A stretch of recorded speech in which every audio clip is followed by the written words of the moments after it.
Hello students, welcome to EduExcel at e-learning platform powered by YAC EdTech Private Limited. I am your chemistry mentor Mohammad Talha. I am here again for you with a new lecture of solid states. ये हमारा last lecture है और इसके बाद हम इसके PYQs लेंगे जो CET में और AMU BTech के अंदर आए हुए हैं. ओके, तो कमिंग संडे में हम शाम 4 बजे मैं लाइव आऊंगा और मैं उसके जितने भी PYQs है उसको मैं सॉल्व करने वाला हूँ. तो आज ये हमारा लास्ट लेक्चर है और इसमें क्या है कि सीईटी में जो पिछले साल जो हमारे क्वेश्चन आए हैं, जो भी हमारे क्वेश्चन आए हैं या 2023 में और 2024 में जितने भी सीईटी में क्वेश्चन आए हैं, वो ज्यादातर जो सॉलिड स्टेट के अंदर जो टॉपिक है हमारे पास डिफेक्ट, उसके अंदर से ज्यादातर क्वेश्चन आए हुए हैं. और तो इसलिए ये जो टॉपिक है हमारा बहुत ज्यादा इंपॉर्टेंट है. ओके, तो हम स्टार्ट करने वाले हैं डिफेक्ट. अब डिफेक्ट क्या होता है? डिफेक्ट, देखो कोई भी चीज अगर आइडियलिटी से हट जाए, कोई भी चीज अगर आइडियलिटी हट जाए तो उसको क्या बोलते हैं? हम डिफेक्ट हम बोलते हैं. जैसे कि हमारे पास कोई भी क्रिस्टल है, तो जो क्रिस्टल में जो एटम्स होते हैं हमको पता कहाँ कहाँ पे लगे होते हैं. अगर वहां से कोई भी एटम डिसलोकेट हो जाए या वहां से रिमूव हो जाए तो उसको हम बोलते हैं डिफेक्ट. ओके, यही यही चीज होती है. जैसे कि मेरे पास यहाँ पे एक क्रिस्टल है,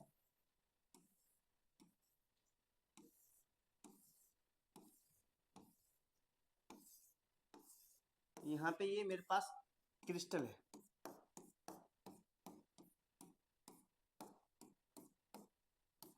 ये रहा. अब इसमें सारे के सारे एटम जो है अपनी जगह लगे हुए हैं. अब क्या हो कि यही वाला जो क्रिस्टल है, इसको मैं दो पार्ट में कॉपी कर रहा हूं, एक ये लिया मैंने और एक मैंने ये लिया. अब क्या होता है कि इसमें अगर मैं यहां से कोई एटम गायब कर दूं तो इसको बोलते हैं हम पॉइंट डिफेक्ट, यानी कि जो डिफेक्ट होता है इसको बोलते हैं हम आइडियल क्रिस्टल. आइडियल क्रिस्टल या फिर सॉलिड, क्या बोलते हैं? आइडियल क्रिस्टल बोलते हैं या फिर बोलते हैं सॉलिड. ठीक है ना? अब क्या होता है, अगर मैं इसमें से कोई एक एटम को गायब कर दूं, ये रहा हमारा गायब, तो यहाँ पे एक पॉइंट हट गया तो इसको बोलते हैं हम पॉइंट डिफेक्ट. क्या बोलते हैं? Point defect.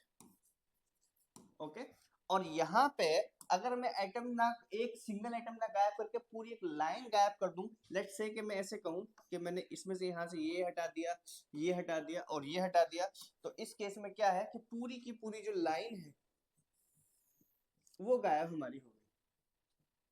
तो इसको बोलते हैं हम लाइन डिफेक्ट. क्या बोलते हैं? Line defect. ये होता है. तो ये होता है हमारे पास आइडियल क्रिस्टल, और अगर इसमें से कोई भी डिफेक्ट क्रिएट होता है तो इसको या तो बोलते हैं हम पॉइंट डिफेक्ट या बोलते हैं हम लाइन डिफेक्ट. ये आपको ध्यान में रखना है. अब इसमें क्या है, हम जो पढ़ने वाले हैं वो पढ़ने वाले हैं पॉइंट डिफेक्ट. तो पॉइंट डिफेक्ट जो होता है वो हमारे पास तीन चार टाइप का होता है. पॉइंट डिफेक्ट, एक तो पॉइंट डिफेक्ट होता है स्टोइकियोमेट्रिक डिफेक्ट,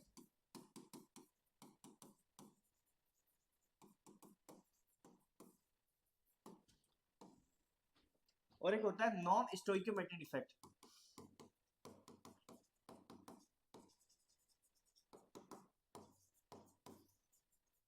ये होता है. जो स्टोइकियोमेट्रिक डिफेक्ट होता है वो चार टाइप का होता है. पहला होता है हमारे पास वैकेंसी डिफेक्ट, दूसरा हमारे पास होता है इंटरस्टिशियल डिफेक्ट,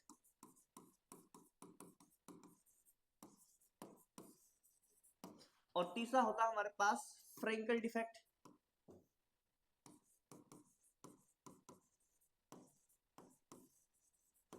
और एक होता है हमारे पास शॉर्ट की डिफेक्ट.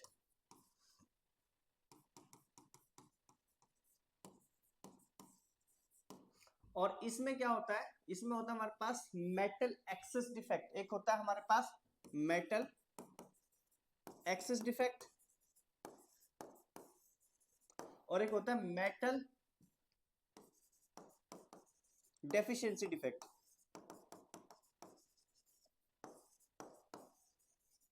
और इससे हटके एक तीसरा वाला और आता है हमारे पास, इन सबसे हटके वो आता है हमारे पास इम्प्यूरिटी डिफेक्ट. इम्प्यूरिटी डिफेक्ट, ये चीज है. अब यहाँ पे ध्यान देने वाली बात यह है कि ये जो दोनों जो डिफेक्ट होते हैं ये नॉन आयोनिक सॉलिड में होते हैं, और ये वाले जो होते हैं ये आयोनिक सॉलिड्स के अंदर होते हैं। ठीक है, तो वन बाय वन हम लेंगे। तो पहला हम लेके चल रहे हैं वैकेंसी डिफेक्ट। अच्छा, इसमें ध्यान देने वाली बात है स्टिक्योमेट्री, मतलब इसमें स्टिक्योमेट्री चेंज होता है और इसमें क्या होता है स्टिक्योमेट्री इसका चेंज नहीं होता है। ठीक है, तो यहाँ पे क्या होता है कि जो हमारे पास वैकेंसी डिफेक्ट है इसमें जो हमारे पास आयोनिक सॉलिड हो, जो हमारे पास सॉलिड होता है, इसमें क्या होता है कि कोई भी एक एटम अपनी लोकेशन से या अपनी पोजीशन से गायब हो जाता है, वहां पे खाली जगह, वहां पे वैकेंसी हमारी क्रिएट हो जाती है। तो उसी के लिए इसी वजह से इसको हम क्या बोलते हैं, वैकेंसी डिफेक्ट। लेट्स से मैंने कि यहाँ से दो एटम यहाँ से निकाल दिए, तो इसको क्या बोल देंगे हम, इसको बोल देंगे हम वैकेंसी डिफेक्ट। ये रहा हमारा, इस तरह से इसको बोलेंगे हम वैकेंसी डिफेक्ट। अब इसको, इसमें क्या है कि इस वैकेंसी डिफेक्ट में एटम हमारे रिमूव हो गए, तो यहाँ पे जो डेंसिटी होती है वो आपकी डिक्रीज होती है। यहाँ पे क्या है, जो डेंसिटी होती है वो आपकी डिक्रीज होने लगती है।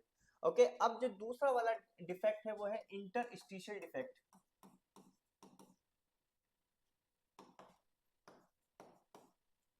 तो इंटरस्टिशियल डिफेक्ट में क्या होता है कि जो एटम है वो अपनी मीन पोजीशन से हट करके इंटरस्टिशियल साइड में आ जाता है, उसको क्या बोलते हैं, इंटरस्टिशियल डिफेक्ट। सॉरी, हट के नहीं आता बल्कि एक्स्ट्रा एटम जो है इंटरस्टिशियल साइड में आ जाता है, उसको बोलते हैं इंटरस्टिशियल डिफेक्ट। जैसे इसी को मैं कॉपी कर रहा हूँ,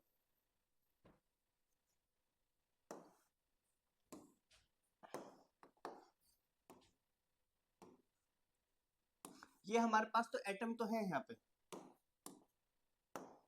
ये एटम है हमारे पास यहाँ पे, सब सबके सब एटम है, लेकिन क्या है कि इसमें एक दो एटम ना इसकी ये जो इंटरस्टिशियल साइड पे आ जाते हैं, यहाँ पे आ जाते हैं। तो इन इंटरस्टिशियल साइड में आने की वजह से इसको क्या बोलते हैं, इंटरस्टिशियल डिफेक्ट बोलते हैं। अब क्या होता है कि यहाँ पे जो डेंसिटी है क्या होती है, देखो इसमें एक्स्ट्रा एटम आ गए, एक्स्ट्रा जो है एटम आ गए, मॉलिक्यूल आ गए, जो भी है। तो क्या होता है इसकी वजह से जो डेंसिटी होती है वो इंक्रीज हो जाती है।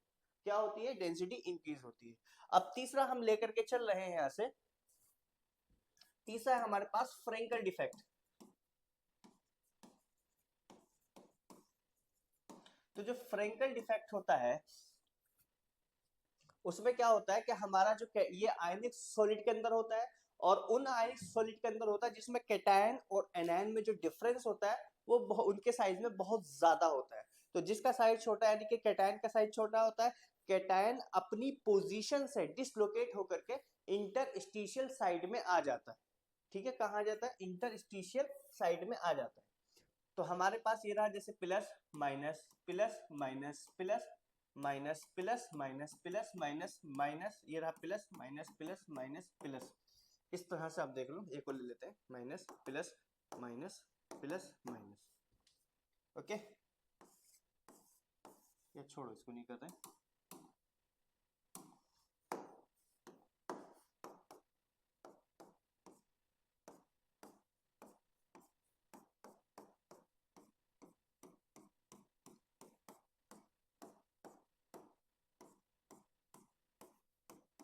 ये रहेगा।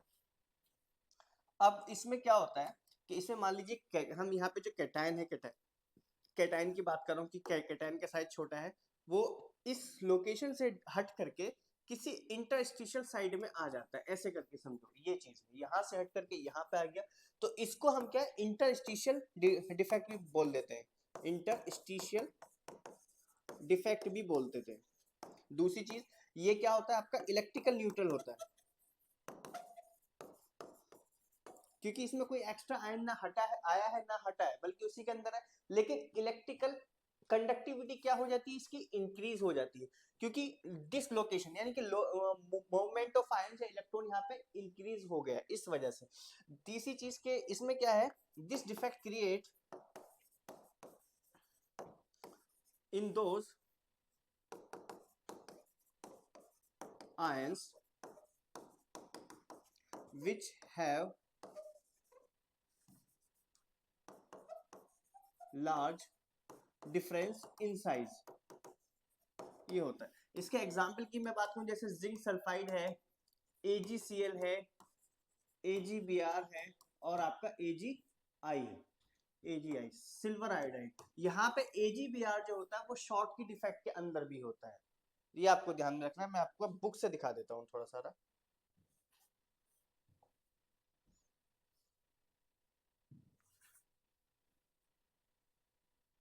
ये रहा, तो ये वाला जो डिफेक्ट है हमारे पास, दिस इज फेरेंकल डिफेक्ट। यहाँ पे जो खाली जगह क्रिएट हो गई, ये खाली जगह जो बनी है, यहाँ पे कैटायन हमारा ये आ गया बीच में, ठीक है ना, इसको बोलते हैं हम फेरेंकल डिफेक्ट। अब अगला हमारे पास है शॉर्ट की डिफेक्ट।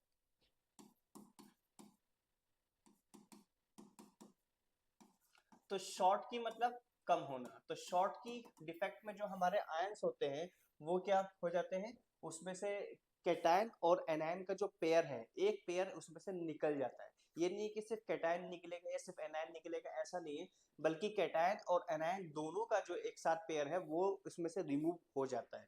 मतलब यहाँ पे देखो, ये रहा एनायन कैटायन, एनायन कैटायन, यहाँ से आपका कैटायन आना चाहिए था, यहाँ से रिमूव हो गया। यहाँ पे कैटायन कैटायन, इसके बीच में एनायन आना चाहिए था, वो हमारा रिमूव हो गया। मैं दिखा देता हूँ, cation anion cation anion cation anion, anion cation anion cation anion cation, cation anion cation anion cation anion, और anion cation anion cation anion cation, ये। तो यहाँ पे एक तो कैटायन और एक एनायन, दोनों के दोनों हमने यहाँ से रिमूव कर दिए, ये।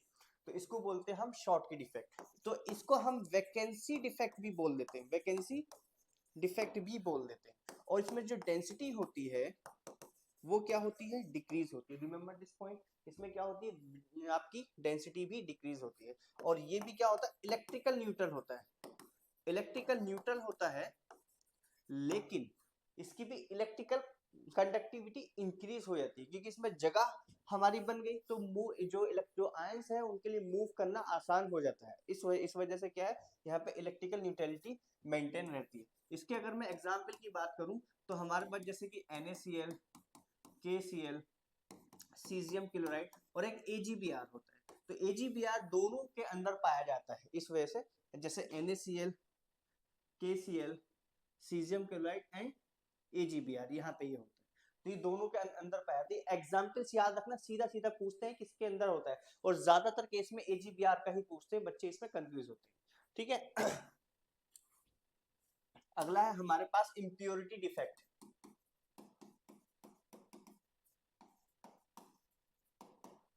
तो इम्प्योरिटी डिफेक्ट में क्या होता है कि इसमें मान लीजिए कोई हमारे पास आयनिक सॉलिड है NaCl का, क्या है, आयनिक सॉलिड है NaCl का, सॉरी मैं कहूंगा कि हमारे पास एक आयनिक सॉलिड है SrCl2 का, स्ट्रोंशियम क्लोराइड का, हमारे पास एक आयनिक सॉलिड है। इसको अगर हमने जब हीट किया, तो हीट करते हैं जब NaCl के साथ, जब इसमें, तो क्या होता है कि कुछ NaCl जो है, जो जो सोडियम कैटायन है, वो रिप्लेस कर देते हैं स्ट्रोंशियम 2+ को, यानी कि एक स्ट्रोंशियम 2+ जो है दो सोडियम कैटायन से रिप्लेस हो जाता है, ठीक है ना। तो इसको हम बोल देते हैं इम्प्योरिटी डिफेक्ट। तो ध्यान रखना है, आपसे पूछ सकते हैं कि अगर हम इस इम्प्योरिटी सॉलिड में, अगर हम या आपसे पूछ सकते हैं कि हम एक कंपाउंड में एक स्ट्रोंशियम क्लोराइड को हीट कर रहे हैं NaCl के साथ, तो बताओ वहां से अगर हमको वहां पे 2 NaCl लगाने हैं, तो वहां से कितने स्ट्रोंशियम कैटायन रिमूव करने पड़ेंगे। तो यहाँ पे इसमें एक स्ट्रोंशियम कैटायन को रिमूव करने के लिए उसकी जगह पे 2 सोडियम कैटायन आकर के लगते हैं, ये आपको ध्यान में रखना है। तो इसके एग्जाम्पल हमारे पास दो होते हैं, एक होता है SrCl2 और साथ में NaCl, और एक तो याद आएगा, और एक होता है हमारे पास CdCl2 और साथ में AgCl, ये होते हैं, देखो CdCl2 और AgCl, और एक तो हमारा होता है SrCl2 और NaCl, ये दो होते हैं, ठीक है। अब हमारे पास तीसरा जो आता है वो दूसरा आता है नॉन स्टिक्योमेटिक डिफेक्ट। तो नॉन स्टिक्योमेटिक डिफेक्ट में जो मेटल एक्सिस डिफेक्ट है वो हमारा बहुत ज्यादा इंपॉर्टेंट है। तो हमारे पास है मेटल एक्सिस नॉन स्टिक्योमेटिक डिफेक्ट।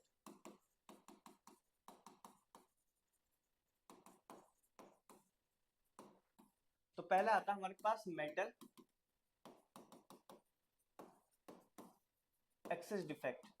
तो मेटल एक्सेस जो डिफेक्ट होता है वो टू टाइप से क्रिएट हो सकता है। एक तो ये होता है कि उसके अंदर में एक एक्स्ट्रा मेटल ऐड कर दें, ठीक है ना, या एक ये होता है उसमें से एनायन को रिमूव कर दें। तो एनायन को जो रिमूव करते हैं वो वाला हम यहाँ पे देखते हैं, जैसे कि हमारे पास NaCl होता है, ठीक है ना।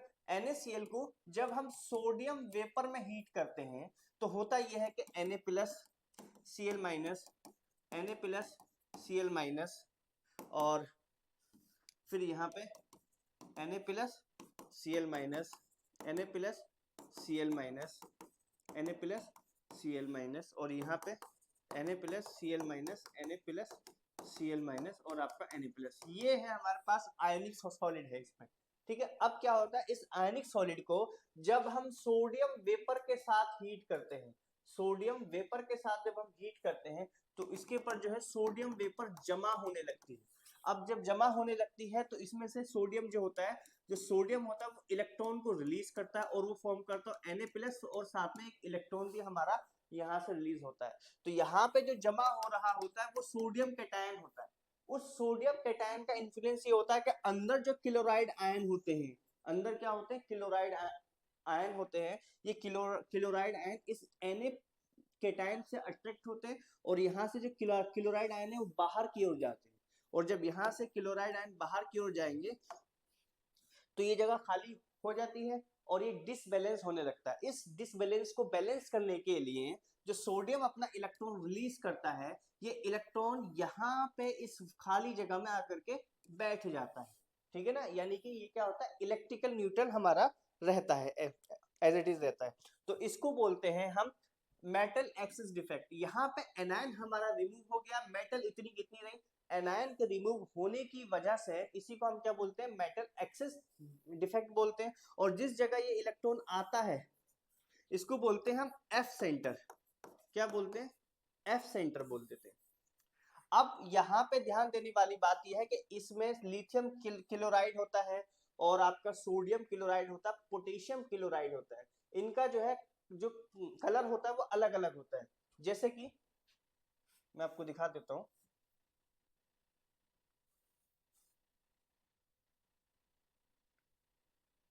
देखिए जो हमारे पास NaCl है, जब इसको हीट करते हैं तो ये शो करता है येलो कलर, ओके। और जो हमारे पास लिथियम क्लोराइड है इसको जब हीट करते हैं तो ये कलर शो करता है पिंक, ओके, ये रहता है। और जो हमारे पास पोटेशियम क्लोराइड है ये कलर शो करता है वॉयलेट, जिसको हम लिलैक भी बोलते हैं। क्या बोलते हैं, लिलैक। वॉयलेट शो करता है जिसको हम क्या बोलते हैं, लिलैक। ये वाले क्वेश्चन आपके लिए बहुत ज्यादा इंपॉर्टेंट है, आपसे सीधा सीधा पूछा जाता है। क्या होता है, पूछा जाता है कि क्या हो, मतलब कि यहाँ पे सोडियम पोटेशियम और आपका सोडियम क्लोराइड, लिथियम क्लोराइड और पोटेशियम क्लोराइड कौन कौन से कलर शो करते हैं। इस पर क्वेश्चन हमारा बनता है, सीधा सीधा बनता है, ये आपको ध्यान में रखना है। एक दूसरा हमारे पास, एक तो ये था कि हमने इसको हीट किया उसमें से एनायन हमने निकाल दिया। एक दूसरा ये था कि हमने जो हमारे पास क्रिस्टल है उसमें हमने मेटल को ऐड कर दिया। जैसे मेटल एक्सेस डिफेक्ट एक दूसरा ये होता है कि जैसे हमारे पास जिंक ऑक्साइड जो हमारा शो करता है, ये जिंक 2 प्लस है, O2 माइनस है, जिंक 2 प्लस है, O2 माइनस है। यहाँ पे जिंक 2 प्लस है, O2 माइनस है, जिंक 2 प्लस है, O2 माइनस है। यहाँ पे जिंक 2 प्लस और आपका O2 माइनस, जिंक 2 प्लस और आपका O2 माइनस। तो क्या होता है इसमें, हमारा जिंक 2 प्लस यानी कि जिंक ऑक्साइड है तो ये जिंक 2 प्लस और प्लस हाफ O2 और साथ में 2 इलेक्ट्रॉन। तो यहाँ पे कहीं पर इसके इंटरस्टिशियल साइड में जिंक 2 प्लस आकर के बैठ जाता है, और इसको न्यूट्रल करने के लिए इसके दोनों जो इलेक्ट्रॉन हैं, ये वाले जो 2 इलेक्ट्रॉन है, ये एक इलेक्ट्रॉन इस तरफ एक इलेक्ट्रॉन इस तरफ आ जाता है। तो इसको बोलते हैं हम मेटल एक्सेस डिफेक्ट बोलते हैं। क्या बोल देते हैं, मेटल एक्सेस डिफेक्ट, ठीक है ना। अब आता है हमारे पास मेटल डेफिशिएंसी डिफेक्ट होता है। तो मेटल डेफिशिएंसी डिफेक्ट में क्या होता है, उसमें से मेटल को हमको रिमूव करना होता है। क्या करना होता है, मेटल हमको रिमूव करना होता है। तो देखो जरा इधर दूसरा हमारे पास होता है मेटल डेफिशिएंसी डिफेक्ट। तो मेटल डेफिशिएंसी जो डिफेक्ट होता है वो 2-3 कंपाउंड में शो होता है, जैसे FeO और आपका NiO। तो इसमें क्या होता है, जैसे FeO की अगर मैं बात करूं तो Fe2 प्लस और आपका O2 माइनस इस फॉर्म में होता है। ठीक से दिखा देता हूँ, Fe+2 और आपका O2 माइनस ये होता है। तो अगर मैं दिखा दूं जैसे Fe2 plus O2 minus, Fe2 plus और आपका O2 माइनस, यहाँ पे Fe2 plus O2 minus, Fe2 plus O2 minus, और यहाँ पे Fe2 plus O2 minus, Fe2 plus और आपका O2 माइनस, ये रहता है इस तरह से।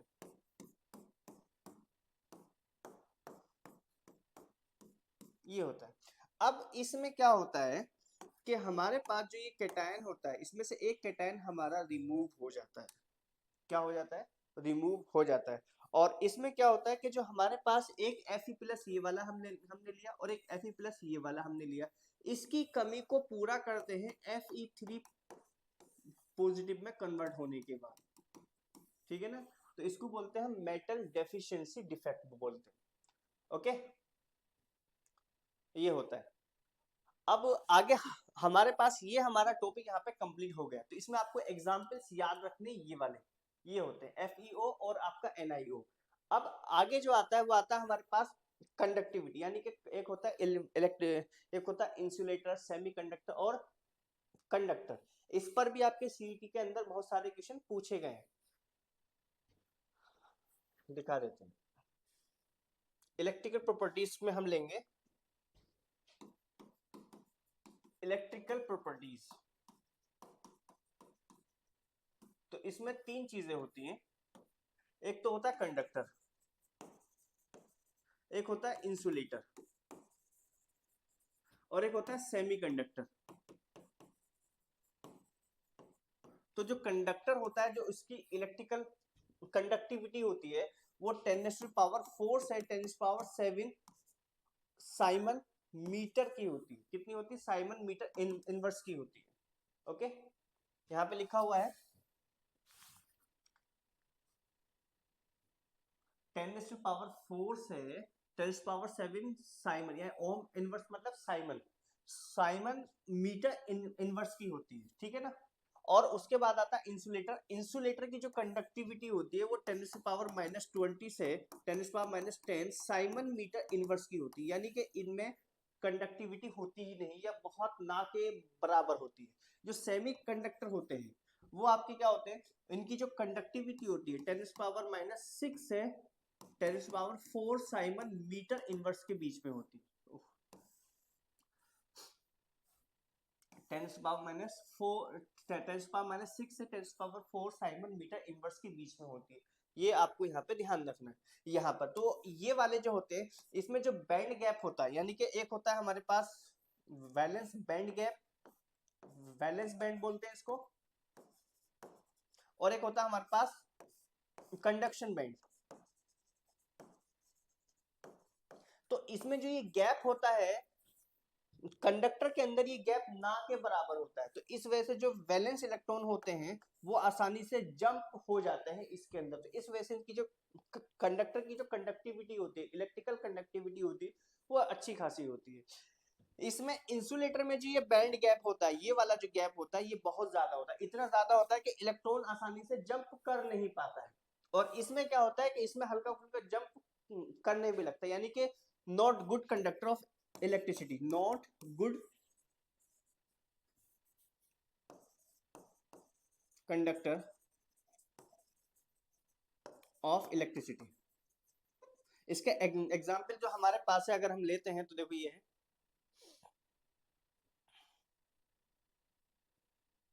एक होता है हमारे पास सिलिकॉन और एक होता है जर्मेनियम। इनको हम क्या बोलते हैं? Intrinsic semiconductor. इनकी कंडक्टिविटी अच्छी नहीं होती। अब इनकी कंडक्टिविटी को अच्छी करने के लिए, गुड कंडक्टर बनाने के लिए इसके अंदर डोपिंग की जाती है, यानी कि ग्रुप 15 एलिमेंट्स या ग्रुप 13 एलिमेंट्स के जो होते हैं एलिमेंट्स होते हैं उनको इसमें मिक्स किया जाता है, उसको हम क्या बोलते हैं, डोपिंग बोलते हैं। और उस डोपिंग से हमको 2 टाइप के सभी कंडक्टर हमको मिलते हैं, पी टाइप के और आपके एन टाइप के। जब हमारी डोपिंग होती है तो जो डोपिंग होती है वो आपके या तो ग्रुप 13 एलिमेंट के साथ होती है या फिर ग्रुप 15 एलिमेंट के साथ होती है। क्योंकि होता यह है जो सिलिकॉन और जो जर्मेनियम होते हैं इसमें जो वैलेंस इलेक्ट्रॉन होते हैं वो होते हैं 4, क्योंकि ये ग्रुप 14 से रिलेटेड होते हैं। तो जो ग्रुप 13 में जैसे कि बोरॉन होता है और आपका एल्यूमिनियम होता है, इसमें जो वैलेंस इलेक्ट्रॉन होते हैं वो आते हैं 3।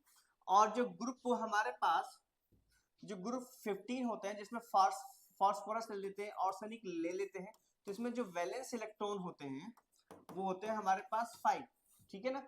तो जब यहाँ पे इसकी डोपिंग, इसमें से किसी एलिमेंट की डोपिंग इनके साथ होती है तो एक एक्स्ट्रा इलेक्ट्रॉन बच जाता है। उस एक्स्ट्रा इलेक्ट्रॉन के बचने की वजह से यहाँ पे जो सेमीकंडक्टर बनता है उसको बोलते हैं हम एन टाइप सेमीकंडक्टर। क्या बोलते हैं, एन फॉर निगेटिव यानी कि इलेक्ट्रॉन। तो जिस जब एक इलेक्ट्रॉन बच जाता है तो उसको बोलते हैं एन टाइप सेमीकंडक्टर। नहीं सॉरी एक मिनट, यहाँ नहीं बल्कि यहाँ पे, क्योंकि यहाँ पे क्या होता है कि 4 हमारे पास जैसे कि SI है तो इसके साथ 4 बॉन्ड होंगे।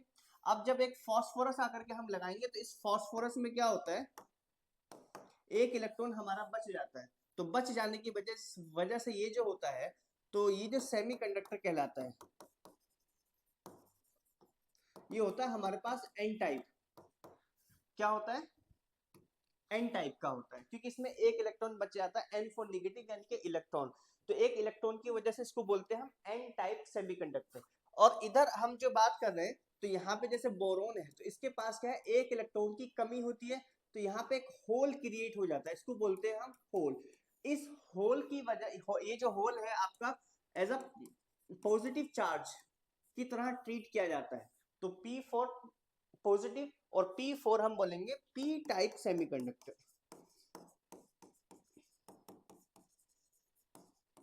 P टाइप सेमीकंडक्टर ये हमारे पास रहेगा। अब हमारा आज का लास्ट टॉपिक वो ये है मैग्नेटिक प्रॉपर्टीज, वो मैं यहाँ पे किताब में आपको करा रहा हूँ।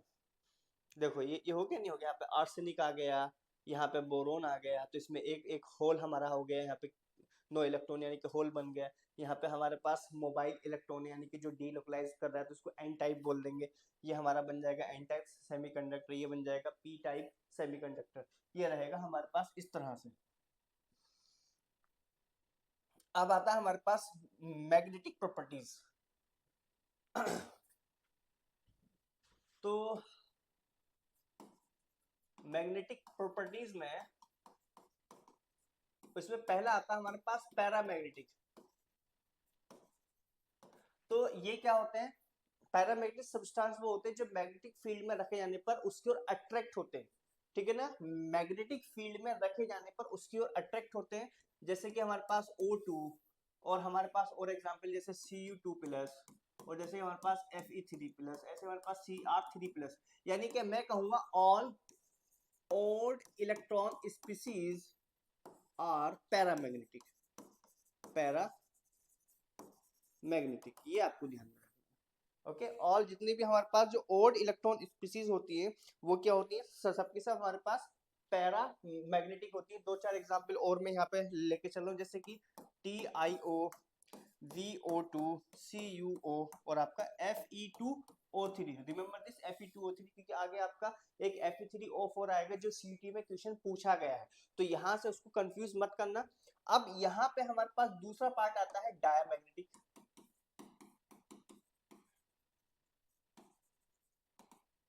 तो वो होते हैं कि जो मैग्नेटिक फील्ड में रखे जाने पर क्या होते हैं, रिपेल होते हैं, यानी कि repel in magnetic field, repel in magnetic field हमारे पास जैसे कि H2O होता है, जैसे कि NaCl होता है, जैसे कि C6H6 यानी कि बेंजीन होता है। उसके बाद तीसरा जो हमारे पास देखो पैरामैग्नेटिक और डायजोमैग्नेटिक, वो तो आप लोगों ने पढ़ रखा होगा अच्छे से, लेकिन ये जो तीन है हमारे पास फेरोमैग्नेटिक्स, फेरी एंटी फेरोमैग्नेटिक्स और फेरीमैग्नेटिज्म, ये थोड़ा सा जो होते हैं आपके ये बच्चे इसके बारे में जानते नहीं क्योंकि ज्यादा हमारे कोर्स में होता नहीं है। तो इसमें ध्यान देने वाली बात है कि इसमें जो हम यहाँ पे वर्ड यूज करते हैं इलेक्ट्रॉन के लिए, हम वर्ड यूज करते हैं डोमेन। तो यहाँ पे मैं इसको मैं दिखा रहा हूँ कि फेरोमैग्नेटिज्म, फेरो, इसके मैं सीधा सीधा एग्जाम्पल में लिख रहा हूँ। इसमें हमारे पास जैसे कि आयरन, कोबाल्ट, निकिल, गैडोलीनियम और CrO2, ये इसके एग्जाम्पल होते हैं। इसमें क्या होते हैं, जो इसके डोमेन होते हैं वो इस तरह से किसी भी डायरेक्शन में होते हैं, और जब हम इसको मैग्नेटिक फील्ड में रखते हैं तो क्या होते हैं, ये एक डायरेक्शन में अलाइन हो जाते हैं। क्या हो जाते हैं, एक डायरेक्शन में अलाइन हो जाते हैं। इसको बोलते हैं हम फेरो मैग्नेटिज्म। और एक होता है हमारे पास इसको, ये एग्जाम्पल याद रखना, आपसे कुछ नहीं पूछेंगे, आपसे सीधा सीधा आपके एग्जाम्पल्स पूछ लेंगे, और हो सकता है कि डोमेन्स के बारे में पूछ लेंगे, कौन सा बिहेवियर क्या शो कर रहा है। तो देखो ये वाला जिसमें जब डोमेन्स की डायरेक्शन सेम और है तो इसको बोलते हैं फेरो मैग्नेटिज्म। ओके, और इसमें क्या होता है, दूसरा हमारे पास तीसरा चौथा है एंटी फेरो मैग्नेटिज्म। तो एंटी फेरो मैग्नेटिज्म की अगर बात करें तो इसमें क्या होता है, जो डोमेन होते हैं अलाइन इन अपोजिट डायरेक्शन। देखो एक ऊपर एक नीचे, एक ऊपर एक नीचे, एक ऊपर एक नीचे, इसको बोलते हैं ये ऐसे होते हैं अरेंज, लेकिन जब मैग्नेटिक फील्ड में रखे जाते हैं तो ऐसे हो जाते हैं, एक ऊपर एक नीचे, एक ऊपर एक नीचे। इसके हमारे पास एग्जाम्पल याद रखना, जैसे कि MnO। और एक आध एग्जाम्पल मैं चल रहा हूं मैं लेकर के, फेरी मैग्नेटिज्म, एंटी फेरो, Mn2O3, एक होता है हमारे पास Mn2O3, ये होता है। और पांचवा और लास्ट होता है फेरी मैग्नेटिज्म, फेरी।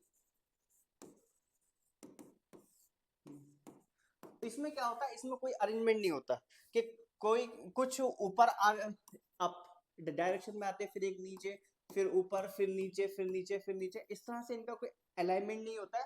किसी भी डायरेक्शन में हमारे ये हो सकते हैं जब हम मैग्नेटिक फील्ड अप्लाई करते हैं। इसको बोलते हैं फेरी मैग्नेटिज्म। अब दूसरी चीज यहाँ पे ध्यान देने वाली बात ये है, इसमें ये वाले जो फेरो मैग्नेटिज्म होते हैं, फेरो, ये वाले हमारे पास परमानेंट होते हैं। इनमें इनका जो बिहेवियर होता है वो जब हम मैग्नेटिक फील्ड रिमूव करते हैं तब भी वो हमारा जो है बिहेवियर यहाँ से खत्म नहीं होता, यानी कि अगर इनमें एक बार मैग्नेटिक कैरेक्टर आ गया तो हमेशा के लिए हो जाता है इसके अंदर। अब यहाँ पे आपको ध्यान ध्यान देना, जो फेरी मैग्नेटिज्म है इसके एग्जाम्पल इंपोर्टेंट है। एक होता है Fe3O4, ये होता है हमारे पास मैग्नेटाइट। ओके, एक होता है हमारे पास ZnFe3O4, Fe2O4 ना,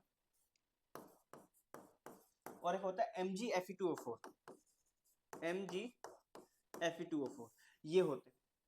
ठीक है, इनको क्या बोलते हैं हम, फेराइट, ये होते। तो इसमें आपके नीट सीटी के अंदर इसमें से क्वेश्चन पूछा गया है। ओके, तो आई होप अगर आप यहाँ तक पहुंचे हैं तो आपका शुक्रिया, क्योंकि आपने पूरा लेक्चर देखा है। आप कमिंग संडे, ये जो संडे आ रहा है, मैं आपको डेट बता रहा हूँ मैं,